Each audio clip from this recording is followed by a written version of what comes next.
this in future for everyone. So yes, I just want to say a big welcome to Erica Boscato from CERT. She is Senior Advisor Engagement and Partnerships and works with community groups, businesses and other government agencies to help build New Zealand's cyber resilience. Now, the topic today is Cybersecurity Essentials with CERT as part of Cybersecurity and Cyber Smart Week, I should say. So look, I'm just going to hand over to Erica now to take us through her presentation. So over to you. Okay. Thank you so much, Fiona. Kia ora koutou, ko Erica toku ingoa. My name's Erica, as Fiona kindly introduced me. I'm a senior advisor at CERT New Zealand. So my job is essentially to help New Zealanders build their cyber resilience and I do a lot of presentations like this, talking to community groups and businesses on cybersecurity issues and how they can help keep themselves safe from these sorts of threats. So I'm going to have some time at the end for questions. So if you want to pop questions into the chat, that's perfectly all right. If you have something burning that you absolutely must ask me, you are welcome to jump in as well. I don't mind being interrupted if you want. And also, if you don't feel comfortable asking a question in this forum, my email will be at the end of this. You are always more than welcome to reach out if you have any questions that you want to take offline. So, first of all, let's introduce CERT, which is not exactly a name that tells you exactly what it is straight away. It is an acronym. So we are the Computer Emergency Response Team, and we are one of a network of CERTs across the world, which is why we have this funny little name, and we're CERT NZ because we are the New Zealand equivalent of this. So they have them all over. Other countries have kind of cuter names, like in Singapore, they're called SingCERT. And in Samoa, they're called SAMCERT. Well, I feel like we drew the short straw with CERT NZ, but that's what we've got. We're a government department. So we used to be part of the Ministry of Business, Innovation and Employment, MBIE, but we've recently merged with the National Cybersecurity Centre, which sits under the GCSB. So we've had a little bit of a change in terms of reporting lines at that higher level, but for all intents and purposes, we operate exactly the same as we always have. So CERT New Zealand's role is really to support New Zealanders with their cyber resilience. And we deal predominantly with the individuals and small to medium-sized enterprises. And our friends over at the NCSC tend to deal with those bigger scale issues of companies of national significance when they have cybersecurity breaches. So that's the relationship between the two. So we do our work in a few different core functions. So we provide incident response to people who have experienced a cyber incident. So if somebody has something happen, they can get in touch with our team and they'll provide them with some advice and information about how to deal with that. We try to be really proactive. You know, that old saying that the fence at the top of the cliff is better than the ambulance at the bottom. We provide a lot of educational resources and go out and talk to people to try and help them understand the risks that are out there so they can take do their part in keeping themselves safe. But naturally, it's not all on individuals and businesses. So we work with government and industry on some collaborative measures to prevent cyber threats. For example, we have our phishing disruption service, which is a threat intelligence feed where if somebody reports a phishing email to us, we can have our New Zealand-based partners block that so that other people aren't going to see it. And we publish data and insights on what we're seeing, and we find that this is really helpful to show people what's going on in the landscape, help the government understand the scope of the problem, help businesses know what their main risks are, etc., etc. So we've got a jam-packed agenda today, and so I'll be whizzing you through some of these issues, but certainly if there's something in here you want to ask about in more detail, we can certainly pause and come back if we need be. So first of all, I'll take you through some of the data of our latest annual report, and then we'll do a bit of a deep dive session on phishing and credential harvesting, because that's a huge problem at the moment. I'll show you some tips and tricks on how you can spot these and what to do if you do get caught up in one. I'll take you through a few kind of examples of scams that are targeted towards businesses. Now, NGOs, unfortunately, are exposed to similar sorts of risks. So this equally applies to different organisation types, whether that's government departments, NGOs, charities, etc. So I think some of these tips you'll find really helpful as well. I'll talk you through malware and ransomware, what they are, what they look like, how they work, and then walk you through some of our simple steps so that you can keep safe online, and potentially throw in a few advanced tips that if you want to take from sort of an entry level to a more advanced level, we've got some great resources on our website that I can point you to. And then I'll finish by talking you through what we're doing this week for Cyber Smart Week, because it is, of course, it's the Cyber Security Awareness Month in October.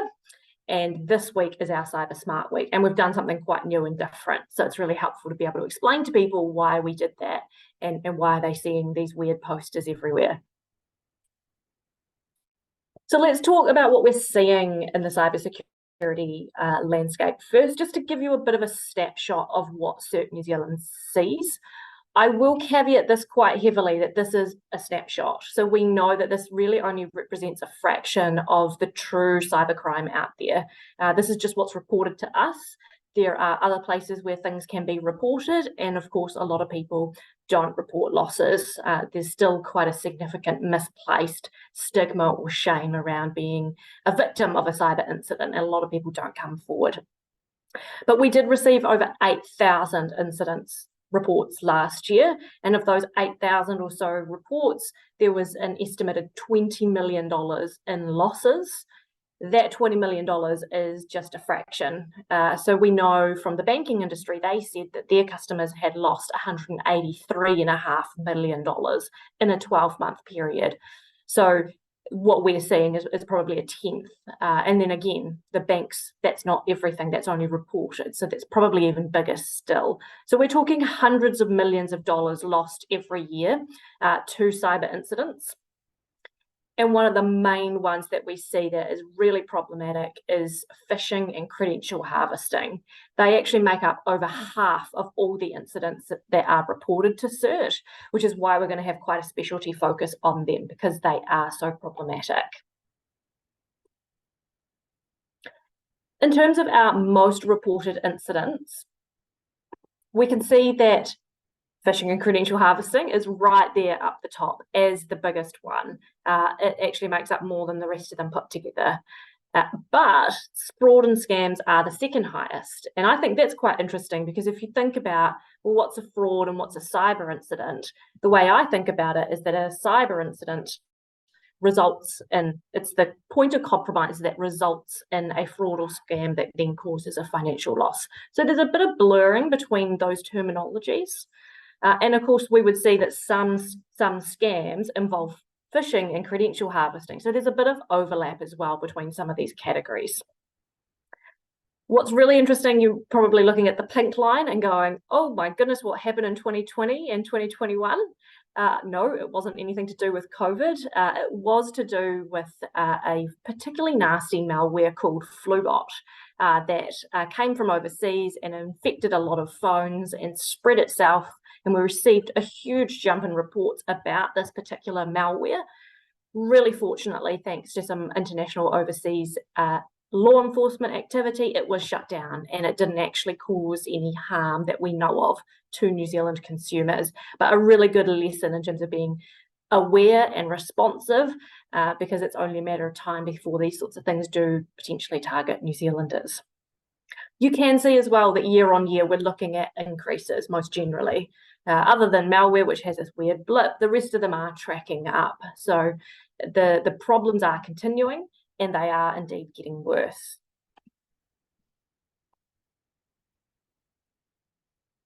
When we have a look at that $20 million, what I think is really interesting is that the majority of that actually comes from fraud and scams. So those phishing and credential harvesting being over half aren't actually where the financial loss sits. What we see is that the 86% of financial loss is actually from fraud and scams. And when you have a look at it, you can see that $5.9 million was lost in scams involving unauthorized money transfers. So that's where someone has managed to get into someone's bank accounts and make payments without their permission. So that might have happened from something like a phishing scam. And we'll talk about phishing scams in a little bit. So don't worry if you're going, oh goodness, how do I spot one? We'll get to that.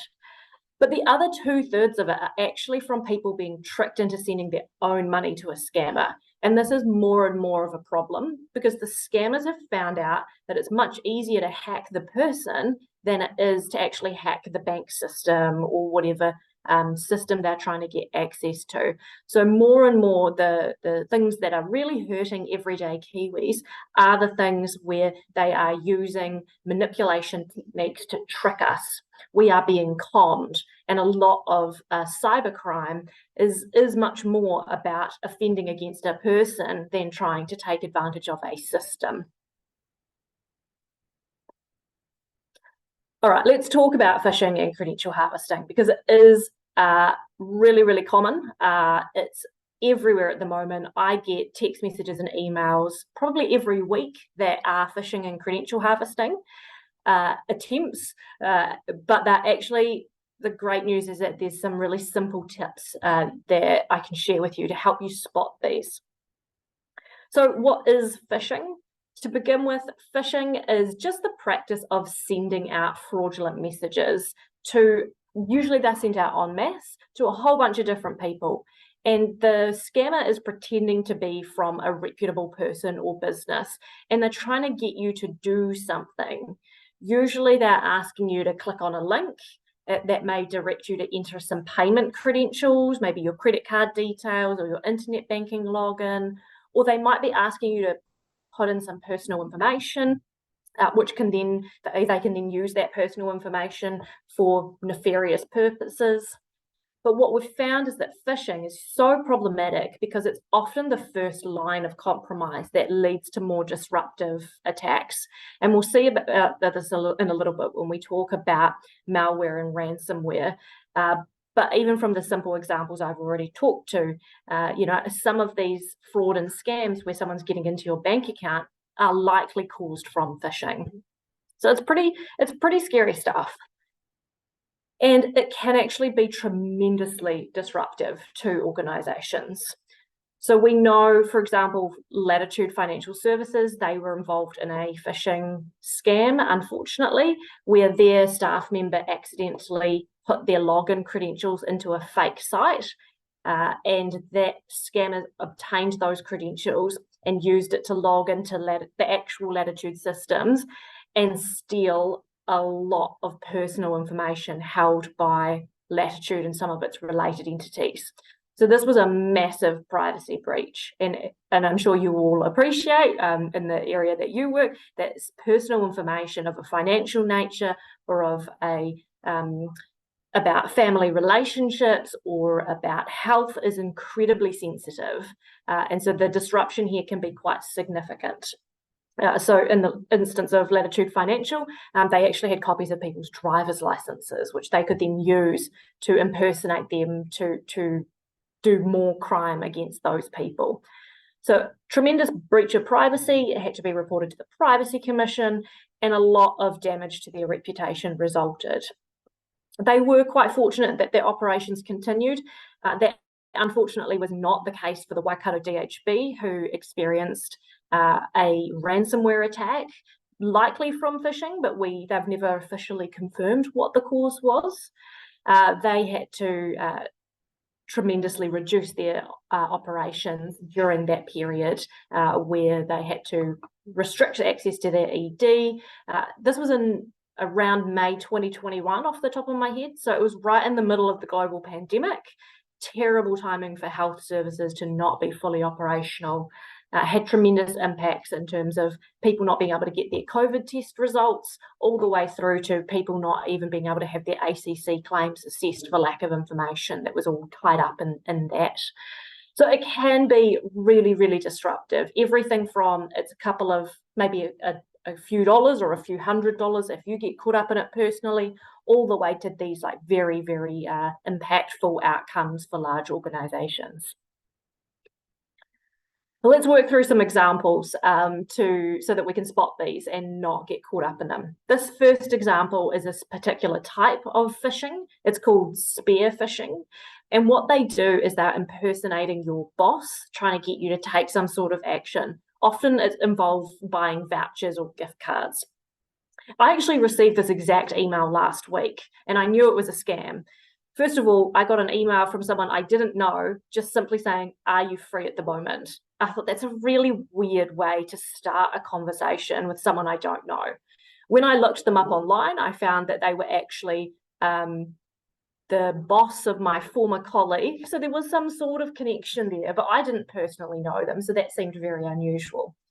In this example, you can see the email addresses that are being used are AOL and Gmail email accounts. Now that's an immediate red flag, because any legitimate communication coming from someone within your organization will be coming from their work email address most likely, and to your work email address. So that's the second red flag there. The third one is simply the request for iTunes gift cards. Now, we're pretty lucky these days, but most chief executives or people in upper management actually have company credit cards. So there shouldn't really be any reason why they would ask someone like you to make this sort of purchase, potentially. I've never had an instance in my career where a request like this has legitimately been made of me. So that's quite a strong red flag if you get a request for something like this that's out of the ordinary, that you wouldn't usually do, and it's coming from an unusual email address, and it creates maybe a sense of urgency or exploiting the desire to do as your boss tells you, then those are some really good red flags, just to be pretty mindful of the potential that this could be a scam. Now, sometimes these are coming from your boss's actual email address. We have seen instances where a chief executive's emails have been compromised, usually through phishing. And so the scam is actually able to log into their email provider, the boss's email service, and send emails to the staff.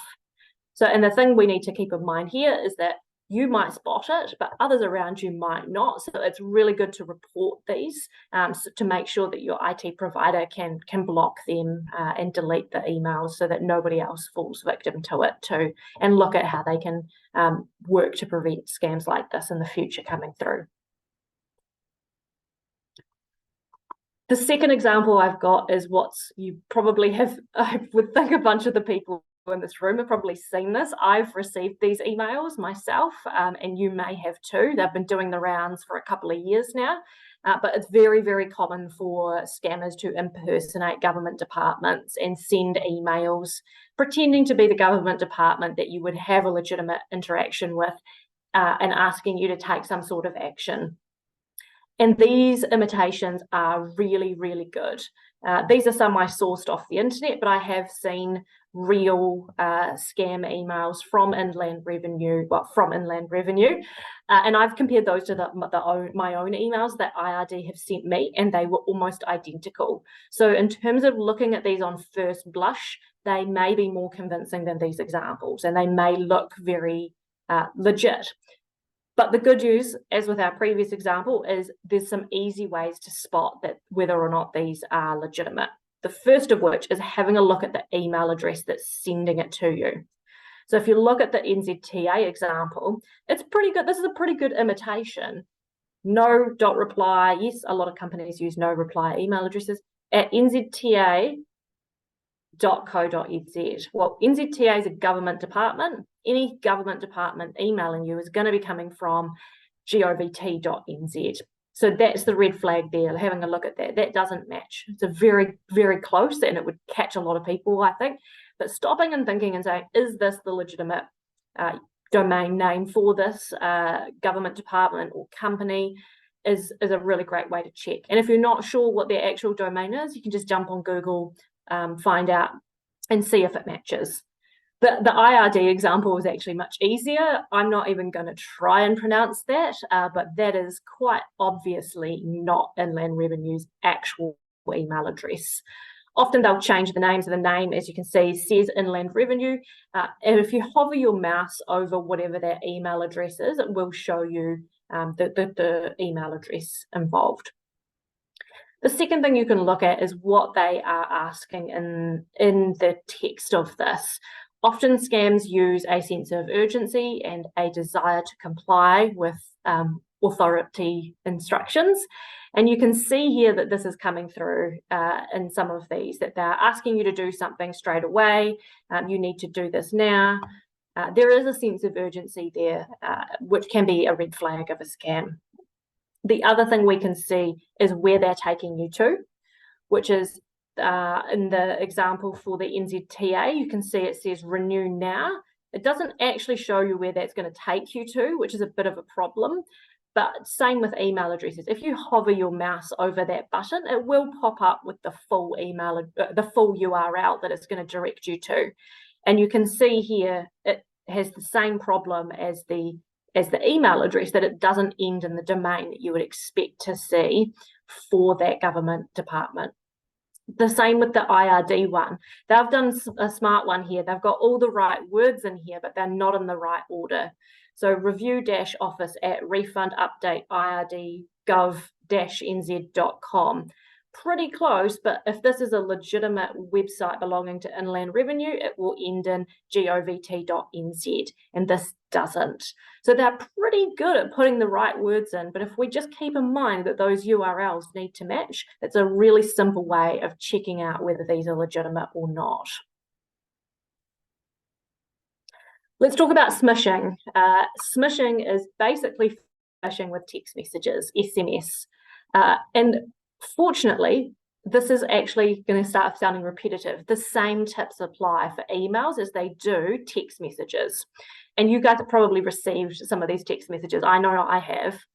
And coming into Christmas, we might see more of these NZ Post type impersonation scams. And they do impersonate couriers and other organisations as well. So the first thing we look at is, where is it coming from? Now, we've got the one for the NZTA is coming from a +61 number, as is the NZ Post one. That's an Australian mobile number.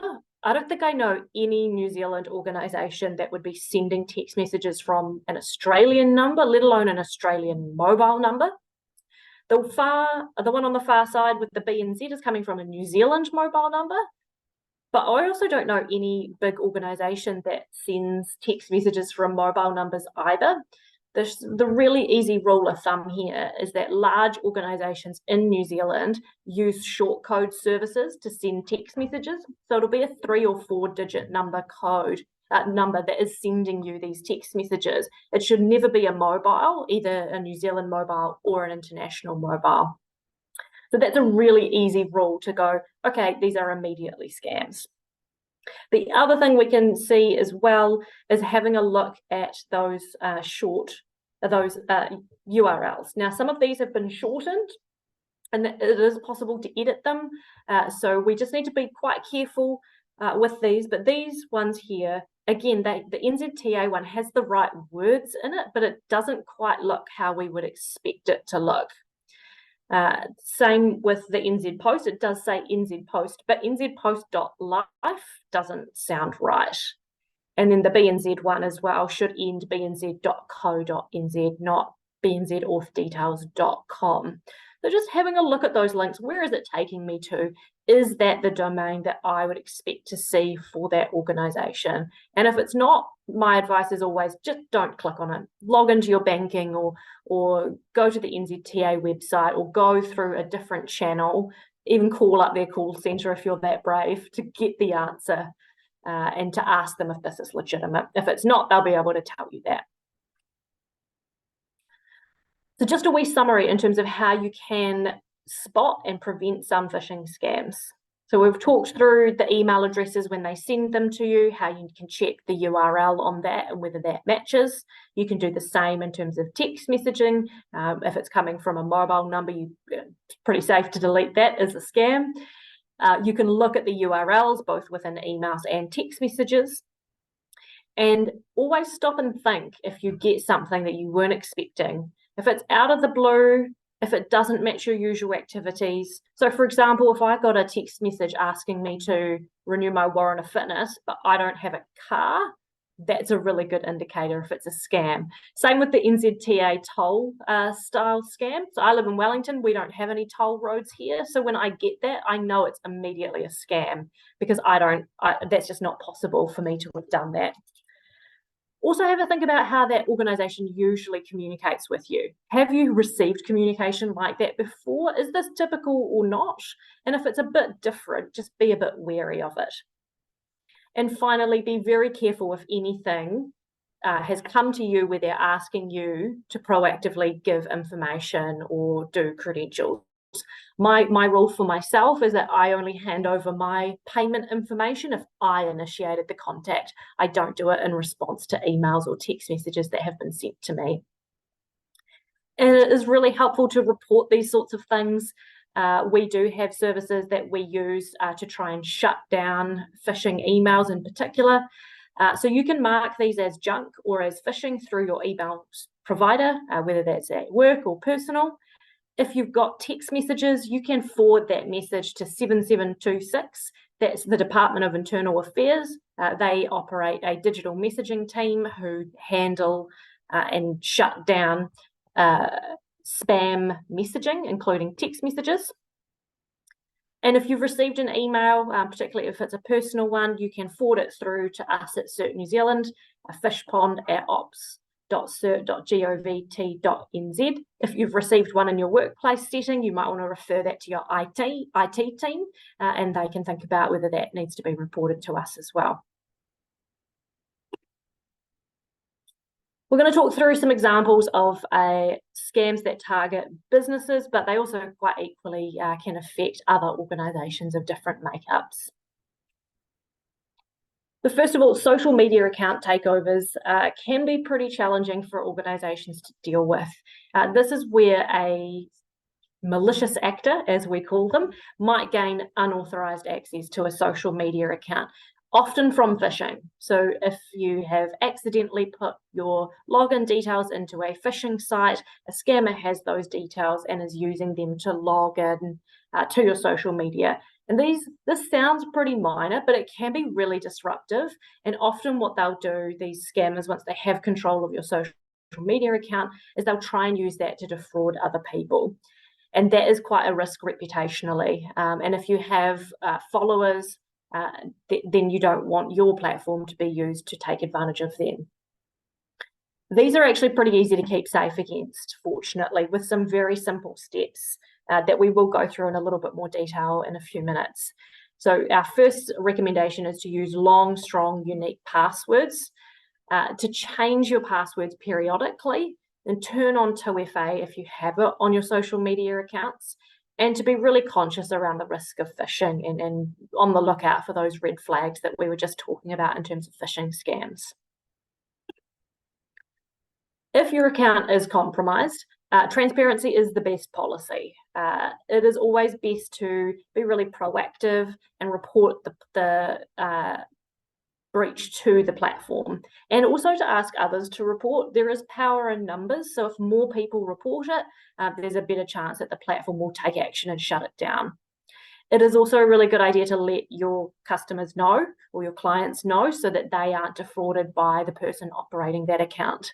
That can feel a little bit uncomfortable, but it is better than saying nothing and then having your client say, well, you knew about this and didn't tell us, because that actually puts them at risk. So it's really taking a holistic approach in terms of, well, what is best for everyone, not just what's best for me, so nobody knows that this bad thing happened to me. That unfortunately scammers do prey on that type of concern, which is a legitimate concern, I would say. If your email account is still secure, you can use the account recovery process. Now, this has got a big caveat around it. If you have used the same password for your email account as you have your social media account, chances are they've both been compromised. So I'll talk in a little bit about why it's so important to have different passwords across these different critical platforms. And if you can't recover the account, you may need to create a new account. And that's a bit of a hassle, but again, it's better than the alternative. And you can certainly report these sorts of compromises to us, and we can provide personalised incident recovery advice if you need it. The other type of scam that we see a lot, unfortunately, is what's called invoice scams or business account compromises. Just like how I was talking about, where sometimes they can get the chief executive's details or their credentials from phishing and get into their inbox and send emails that are legitimately from your boss's email address. This sometimes happens to small businesses where the scammer will get the email credentials and get into the inbox and start altering invoices, so that when invoices are sent out to legitimate clients, the scammer has changed the bank account number on that invoice, so it's going to be paid to the scammer instead of the actual business. These are really awful, whether you're paying or whether you're the person whose email account has been compromised. Really terrible. These scammers are often waiting on the other side of that bank account to move the money as soon as it's received. It's really hard to get funds back in these sorts of scams. The other sort of invoice scam that we do see from time to time is actually less advanced, where they simply send out invoices saying, they might be impersonating a big company that has a lot of clients like Xero and saying, oh, you need to pay $35 this month. Here it is. It's going to this new account, in the hopes that people will be busy and not notice that this is actually a fake. Again, there's some really simple steps to help prevent invoice scams. The first of all is keeping those accounts secure, so making sure you're very careful with your work email credentials. The other thing you can do is check the email address that is sending you those invoices. Make sure that the domain matches, like we were talking about earlier, just in case someone is impersonating someone, so it's not actually from that company. It's instead of .co.nz, they've got .com/nz/something something. And making sure that those line up and it's what you'd expect to see. The other thing I highly recommend is double checking any new or changed bank account numbers. And this is great advice in your personal lives too. So when I bought my house and I paid my house deposit to my lawyer, I received an email from him with an account number, and I took the extra step of ringing him up and confirming that, because that was such a big amount of money. If I had lost that would have been devastating. And there have been instances of people who have lost house deposits through scams like this. So I was very conscious of that. And it took me 2 minutes, and it was very much worth it in terms of that risk to benefit ratio. I was very confident in what I was doing. The other thing we would suggest is you could look at electronic invoicing options. We do hope actually that invoice scams will be the thing of the past. The banking industry is currently working on a new system called confirmation of payee, where they will match names between bank accounts. So currently they only match based on the account number, but they are moving towards matching names, which means that if I'm trying to pay Joe Bloggs, and it's got Joe Bloggs's bank account number on it. If I write Joe Bloggs and the person who's the owner of that account is not Joe Bloggs, it will not allow me to do that. So that's a fantastic initiative to try and combat some of these types of scams. Don't know when the ETA on that is. It may be a couple of years away yet. So in the meantime, important to be vigilant against these types of scams. The other sort of scam that we've seen, it doesn't necessarily target organisations, but certainly they can be the victim of these, is remote access scams. Now, this is essentially where a scammer persuades the victim to give them remote access to their computer or their mobile device. And they might do it under some pretense around some sort of assistance that they're offering. But in fact, what they're trying to do is get onto your device and get into your banking and steal your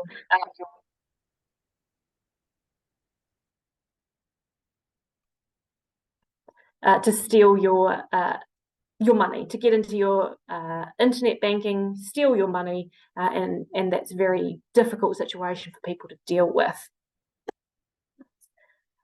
This scam does change, and it has been evolving over the past few years. So I think probably maybe 7 or 8 years ago, they were impersonating international software companies like Microsoft. They then started moved a bit closer to home and started impersonating some local telecommunications companies. So they were mostly impersonating Spark and 2 Degrees, Vodafone, calling up, pretending to offer tech support to assist someone with a problem, but then getting into their bank account, stealing their money. More recently, they've pivoted towards impersonating bank fraud teams, so copying the way that banks help customers with unauthorized transactions. So they might call up and say, we've detected an unusual payment. We can help you with that. This is what you need to do. And actually, even more recently, they're evolving further to impersonate law enforcement and overseas regulators. And in this more recent type of development, they're often saying that they're working to catch a criminal, and that you can help them trace someone who's laundering money or something like that, or hacking accounts, and then they'll ask you to use your account as bait. But really what they're doing is getting into your account and stealing your money. So very, very insidious, these remote access scams, and they can be very compelling. And the thing, it sounds crazy in the very high level synopsis that I've given, but these guys are absolute professionals, and they tell some very convincing stories.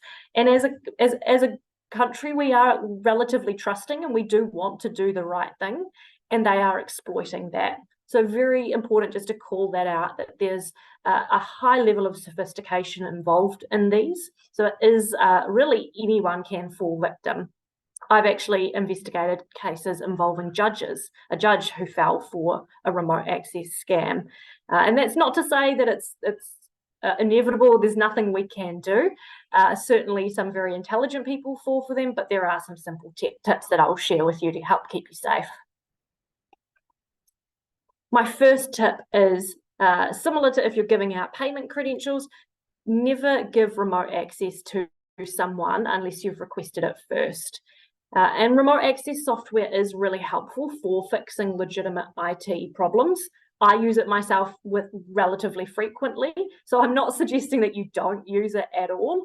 But if you are needing some sort of assistance that would involve remote access, you'd know it before you get a call asking you for remote access. So if you haven't initiated or requested that, that's a really big red flag.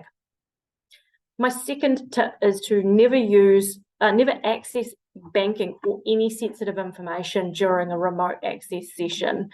To me, it's like logging in to a public computer in a library and then leaving it logged in while you go to the bathroom. If you are opening up sensitive information, knowing that people can look over your shoulder, that's quite a risky thing to do. So just keep it very simple, that if you are using remote access software for a legitimate reason, you don't want to be accessing anything that could put you at risk, or that you wouldn't show that person, because that is a person really electronically looking over your shoulder and seeing everything you can do. And I personally wouldn't want anyone, whether that's law enforcement, telcos, or my bank, looking at me when I'm logging into my internet banking. That's just for me to see. That's not for anyone else. The other thing I strongly recommend is not saving your passwords in your internet browser. Now, this is really tempting to do because it's so easy, and the internet makes it really easy for us to save passwords. It is unfortunately a really bad idea because that exposes you to quite significant risk, not just from remote access scams, but also if you potentially lose that device and it's not password protected, someone can get straight into whatever you've saved those passwords for.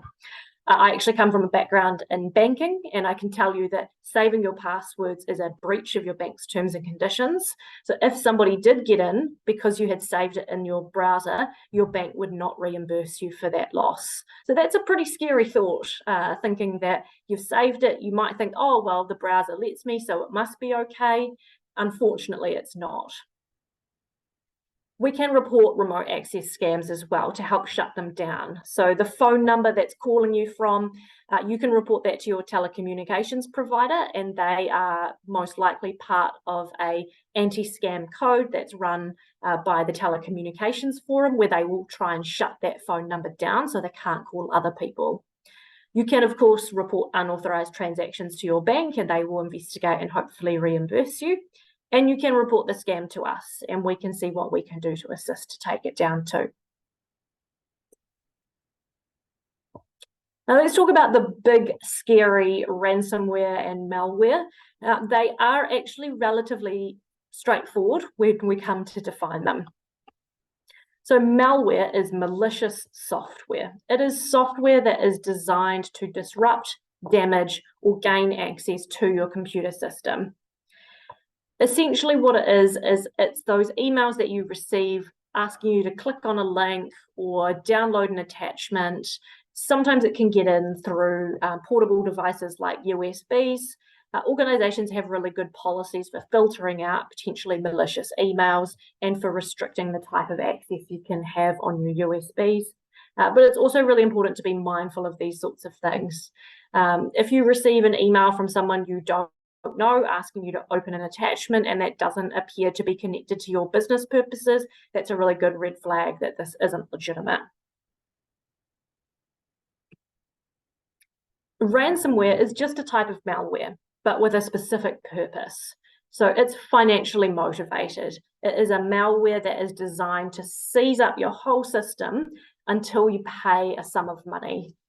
And those actors doing ransomware are increasingly well-resourced and sophisticated. And we talked about this earlier in terms of the Waikato DHB and the impact it had on them when they didn't pay a ransom.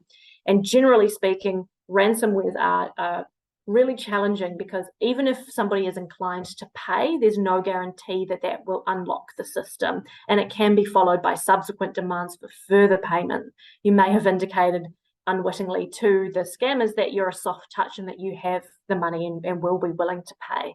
Now, these are really difficult situations to deal with because they are quite risky and it's going to be bad potentially no matter which way it goes. Okay, that's really scary. So let me jump in right there and just say it's not that bad because as you can see in this life cycle of a ransomware incident document that we've produced, there are a lot of different points of compromise where a ransomware attack could be stopped. And these are signaled in this document by the little hexagons, I think they're hexagons, between the yellow circles. So usually people get in through valid credentials, which they may have obtained from a phishing scam, or they might have randomly guessed, or they might exploit a vulnerability in a software, or they might have sent an email with a malicious document.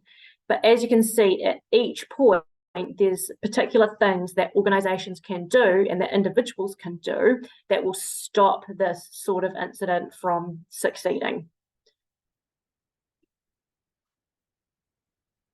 Let's talk about some simple things that you can do that will help keep you secure from these sorts of threats.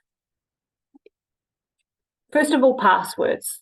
Now, I'm not going to tell you that you need to have unique passwords across the 100 or so different online accounts that you have. That's just not realistic. No one can remember 100 different unique passwords. What we do recommend here at CERT New Zealand is that you start with your 4 most critical accounts. So those accounts are your banking, your email, because your email is often the reset for any other account, your social media, and any government accounts that you have. Start with those 4 critical accounts and make sure you've got really good, strong passwords on each of them. For your other accounts, some repetition and or using a password manager may be okay. It's a lot less risky. But if you have reused passwords across different accounts, that does create a bit of a risk that if one password is phished, for example, they may be able to piece that together and get into your other accounts. So good to keep them as separate as possible. We recommend using a passphrase. Now, the cybersecurity professionals will tell you it should be 4 or more random words. I find that difficult to remember myself, so I use a passphrase methodology to help me remember it, because otherwise, if I can't remember it, I'll probably write it down, and that's a whole nother type of risk. So what I do is I use quotes from my favorite TV character. And I had a friend and he would use song lyrics. So you might be able to choose something that will help you remember the password. What I would recommend against is using personal information. So don't make it something about you that could be guessed by others. So for example, an inappropriate choice would be my previous addresses, or things like password 1, password 2. Avoid those patterns because they are actually quite easy to guess. And we do have a lot of information about ourselves online. I don't think it would be too hard for people to figure out my previous addresses potentially. Now, there's this really cool website called haveibeenpwned.com. And if you go to that, you can check whether your email account or your password has ever been involved in a data breach. And it will tell you when that happened. So that's really helpful kind of little health checkup. Have a look at that website, put in your email address. If it comes up and says you have been pwned, it's a really good indicator to have a stop and think about, okay, when was that? Have I changed my password since? And if not, probably need to get onto that ASAP, as well as thinking if you've used that password anywhere else, it's probably time to change that too. Really cool website. Now, once you have changed that password, you will likely be quite safe there moving forward. So don't freak out if you do appear on there. Look, my email address that I've had since I was 11 is on there. But I've changed my password since, so it's safe now. The other thing we recommend is using two-factor authentication. So that's the text code or the Authenticator app that triggers you to put in a code to take a particular action. Really common if you're making large payments through your internet banking. It's a bit of a pain, but it's absolutely worth it because it can stop people from logging into your accounts with just your username and password, particularly where we see phishing is so rampant, and a lot of usernames and passwords have been compromised or involved in data breaches.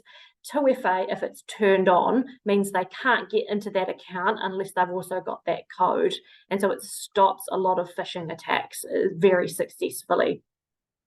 One thing I would call out here is that scam methodologies recently have been evolving to try and phish 2FA codes from people to set up their own access to your accounts or to make payments out of your bank account once they have those credentials. So I know it's really easy. You get the code, you enter it, you get the code, you enter it, but do take the time to read 2FA messages carefully. So that message that you've been sent, read it, make sure that the amounts match, the currency match, whatever action it says it's authorizing matches what you're actually doing. Because once you've entered that, whatever you've agreed to, that's going to happen. And if it doesn't match, that's a really good way to spot that you're actually caught up in a scam, and you can stop it at that point and keep safe.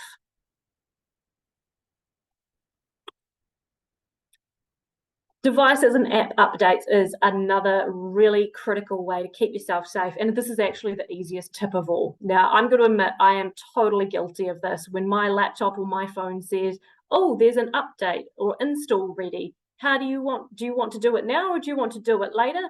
I'm inclined to press later. But from working at CERT, what I can say is that actually it's really important to do that straight away. The reason that update or is available is because there's likely identified a weakness in the app that will fix. And the sooner you do that, the sooner you will be protected. And so it's actually really easy to do this. If you go onto your phone, you can have those updates turned on automatically so that you don't get the choice. It just does it for you. And a lot of workplaces will set their computers to force updates. I know we've all had that experience. Frustrating, but now you can see it's really important to let the computer do its update when it wants to. The other thing I would suggest is being really mindful about what you're sharing online. And this kind of transgresses, I think, into a lot of different sorts of conversations. You know, I was saying before that somebody could quite easily find out my previous street addresses. If I've shared that information on social media, they might be able to use that to guess passwords. But there's a lot of information about yourself and your family that you might have, say, on your Facebook or Instagram. And how comfortable are you with sharing that with the world? Because most of us use social media to share with our friends and whānau, and sometimes it's just gone a little bit wider. So have a think about what your appetite is and how comfortable you are sharing all that information with strangers if you have those settings that wide. They actually do have some really good functionalities that you can restrict who sees your information and kind of keep that private. The other thing we would mention is that when you are putting your personal information into a website, just be mindful around what you're giving on that site. Sometimes there have been instances where personal information could be scraped off sites and reused to scam people. That sounds scary, but for example, my husband clicked on a phishing link and he entered in his name and our street address. And then he realized what he'd done and he stopped, but he continually received emails addressing him by name and referencing the area that he was in. So they were trying to give themselves an air of legitimacy by using his personal information that he had mistakenly put into a site that he quickly realized was not a legitimate site. So just be wary of that as well. We've got a new tip this year, which is think before you click. And I think this one is a little bit self-evident after what we've just talked about. Be really careful around links in particular that are sent to you and email attachments. If you're in any doubt, just check with whoever you think has sent you that. If that's IRD, get on the phone, give the call centre a call. If it's your boss, just ask them. Because the old saying, although it's really cliche, is absolutely correct. If it sounds too good to be true, it probably is. Now, I'll touch briefly on some things you can do to improve your cybersecurity for your organisation. These are at a much more advanced level, but the two that I would mention in particular are building your cyber security awareness. So improving your people's understanding, because people are the strongest potential cyber defense that we have if utilized correctly. And you've done the right thing today in terms of having this conversation and showing your interest in this subject. 82% of cyber breaches involve a human element. So the scammers have figured out that the person is easier to hack than the device. So just keep that in mind. The other thing we highly recommend is having an incident response plan, just like how you have earthquake drills and other emergency type drills, so too should you have for cyber, because we all panic when these sorts of things happen. So knowing that you've got a plan, that there's risks set out, that you know what's going to happen, I think will be very valuable in the unlikely event that something does go wrong. If you want to elevate your cybersecurity posture, these are some resources we have on our website for businesses. We have top 11 cybersecurity tips and our 10 critical control. There's a bit of overlap between these two lists, and some of them are the similar ones that we've just talked about, like things like 2FA and updates. I just wanted to quickly tell you about what we've got planned for Cyber Smart Week this week. You may have seen it already, but as I mentioned before, cyber attacks are increasing and we're really worried about that. We did some research late last year in terms of people's attitudes and behaviours towards cybersecurity, and it was a bit of a mixed bag. So people were definitely aware of cybersecurity issues. 98% of New Zealanders could name at least one cyber threat. It's not hard to see why when you're reading about it every day in the news almost. But we were not seeing that awareness translate into behavioural change. So most people aren't doing anything about this risk, even though they know that it's out there. They can't be bothered, they forget, it's too complicated. And we wanted this year to break that down and to let people know how important it is, because when you get cybersecurity protections, when you don't get them right, you can actually leave a lot exposed to cyber criminals. And so we called our campaign this year Exposed, and it's cybersecurity through the lens of a hacker. And we've had 10 courageous New Zealanders kindly contribute their stories to our campaign. And these are real stories of real people, and the images show them captured by their device, unawares of what they're leaving exposed. And these were real people who had experienced a cyber incident and had some sort of harm resulting. And so our line for this year is don't expose your life online, own it. And we've done a lot of activity this year as well. We have a exhibition up in Auckland that people can check out. It's still open today and tomorrow, where we've got these giant images on display along with the stories of these victims. We're doing quite a heavy campaign in terms of online advertising and outdoor billboards. We're running webinars, chatting with people like yourselves, and talking about cybersecurity to get it on people's radar.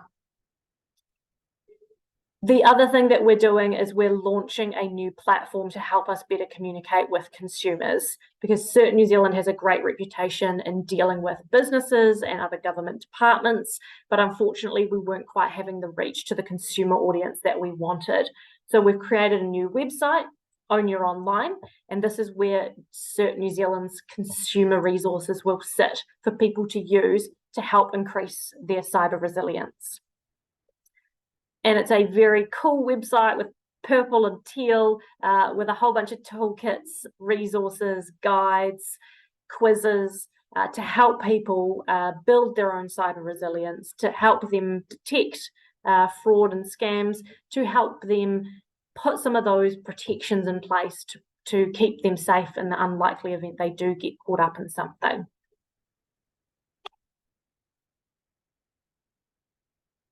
Now, we've got a few questions that have come through. Yeah. Can you see those okay, Erica, or shall I read them? So from Dawn has asked, are password storers such as LastPass safe? You know, you're talking about us having some quite, you know, our password strength needs improving. Are those things safe to use? Generally, yes. Password managers are still considered a safe option. There was the quite famous LastPass breach. What it does tell us, though, is that that password that you've used for that password manager, that's the master key to everything. So it's really important that that password is long, strong, unique, and is not inputted anywhere except the password manager itself. So if you've used that and you've recycled your Gmail account password for that, that's probably quite a risky behavior.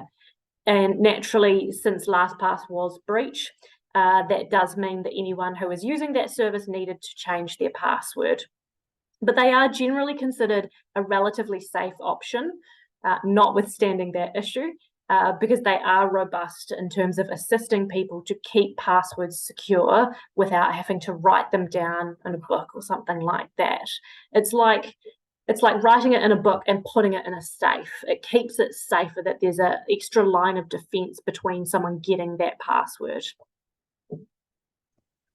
Thanks for that. And the next one, and should we turn on dark web monitoring?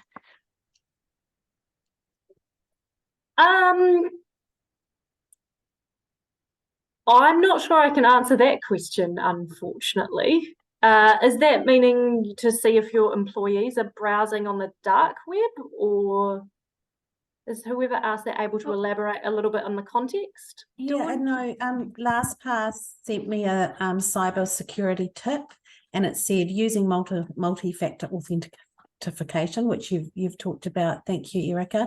But the second one, it says, have you turned on dark web monitoring? And I was like, oh. I think what they might be suggesting, and look, without seeing what they've said, I think what they might be suggesting is that if you've been involved in a data breach, you need to be mindful that your data could be being sold on the dark web. So that it might be relating to that potentially there is future for that information to have been distributed. And that if you monitor for that, then that's quite a powerful way to make sure that you're secure into the future. Potentially, if you are concerned about that, that's a good idea. My pro tip is to always keep an eye on your credit report as well. That's where you'll see if someone has stolen your identity and created accounts in your name, that will appear there. Dark web monitoring, I think it may tell you if your credentials are being sold on the dark web, but it might not necessarily mean that any tangible harm is happening. And it's difficult to know. So for example, with the Latitude breach, all those people knew that their driver's licenses were out there but what can they really do about that other than be vigilant to see if that information is ever used in a way that's detrimental to them? And we just had a question here. I forgot to check this with you, Erica, but we can share the slides for this. Thank you. Yes. Now, did anyone, I know I'm just very mindful of the time, but does anyone have a quick question they wanted to ask or anything in this moment? Any hands up? Sorry, I'll just check. If you wanted to ask, you can. But otherwise, thank you, Erica, for being here. I did quickly want to ask just talk about having a written plan or incident response plan. Are there kind of some templates on your website for that? Oh, there are. Yep. Cool. It's great. It's always good when there's something to work from to start from. Yes. Yeah. Brilliant. Well, I'm just doing a quick check to see if anyone's hands come up, but otherwise, a huge thank you for being here today, Erica. Been really valuable, and I hope, some times further we can build on this. And if people have questions or something they think about later, please do let me know. Or as Erica shared, you can go directly to her with your questions. So I am going to close our space before we can all move, and then we can all move on to the rest of our day. Right. Kia tau ngā manaakitanga ki runga ki a tātou. Kua tau, kua ea. Tūturu whakamaua ki a tīna. Haumi e, hui e, tai ki e. Tai ki e. Kia ora koutou. Awesome. Thank you everyone for being here. Take care. And we'll see you all at the next week. Bye everybody. Kia kite. Bye. Thank you, Erica. That was absolutely awesome. Thanks. And you got to clap. Right. And I will end. Thank you so much. Oh, I hadn't seen the messages in me.